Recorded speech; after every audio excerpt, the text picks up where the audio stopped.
Okay, this is what the replacement transmission looks like under here.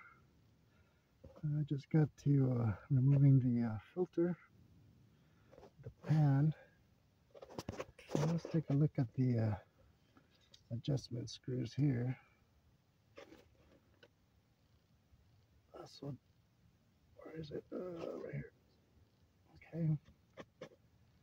I haven't touched those. That's how it came. This is the other one. And the other one here.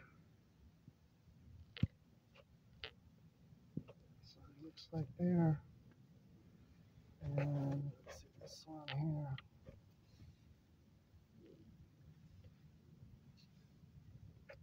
So they're pretty much just above the clip a tiny bit. Okay.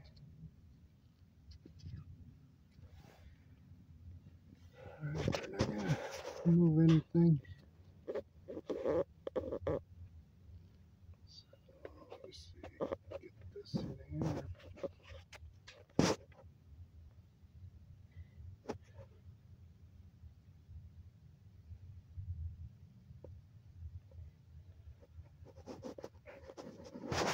So it looks like this had all the original, just like mine. So well, except for the solenoids. I didn't have the originals on all of them. So this one seems to be all original.